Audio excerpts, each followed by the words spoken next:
Relevance to social work.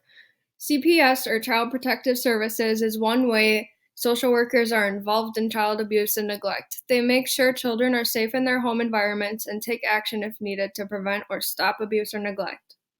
Treatment is another way that um, child abuse is relevant to social work. Many abused children suffer from mental illness and physical illnesses, and there are social workers who are trained for treating abused and neglected children with illnesses. Counseling is also another way that child abuse is relevant to social work. Social workers are in schools, detention centers, and provide private practice to provide services and counseling to abused children, whether they are caseworkers and go to their homes like CPS or in a facility. How the social work profession views child maltreatment. Some causes that social workers see as being causes of child maltreatment are parental substance abuse, family partner violence, and poverty. For parental substance abuse, one of the most common ways child neglect and abuse is started. Parents who abuse substances often choose their addiction over caring for their child, which leads to neglect. Drug use or alcohol use can lead to anger and abuse being taken out on others, specifically their children, are the most at-risk victims of violence from their parents who use. Family and partner violence is another way that is another cause of child maltreatment. Violence in the homes of children will often get taken out on the children. The victims of partner violence are abused, and then their children are neglected as a result most times. Poverty is another common way or common cause of child maltreatment and neglect.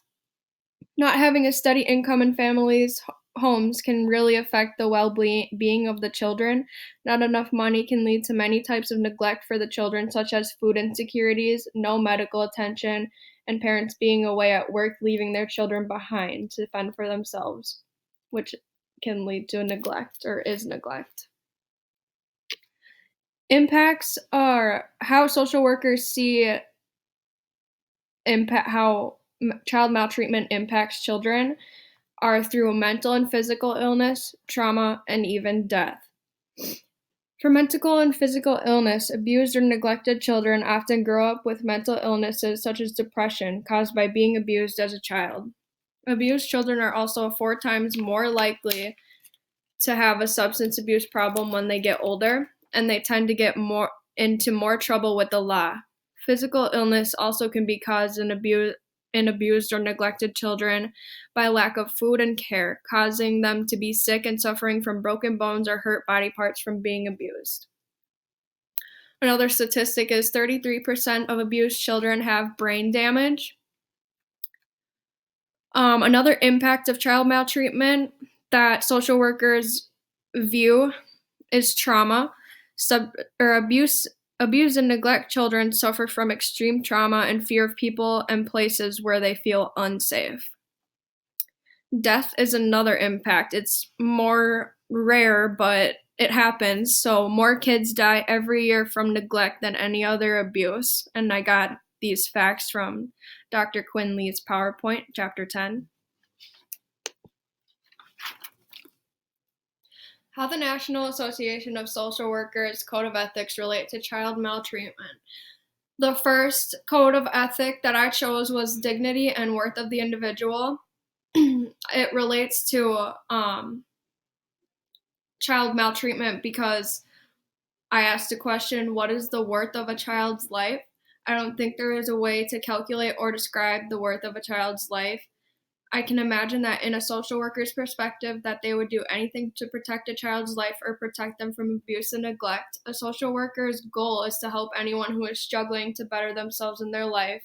And for children, it is especially heartbreaking to see them abused or neglected. So they want to do anything they can to help a child in danger. And then also, treating others with dignity goes along with this code of ethic because social workers are supposed to help someone better themselves. So treating others with respect, such as families and children that you are working with, can help them learn to respect themselves and others. Families who are involved in child abuse or neglect might not see themselves as being a worthy person and might not respect themselves. So it is hard for them to respect others and make a change. The second code of ethic that I chose for relating to child maltreatment is the importance of human relationships.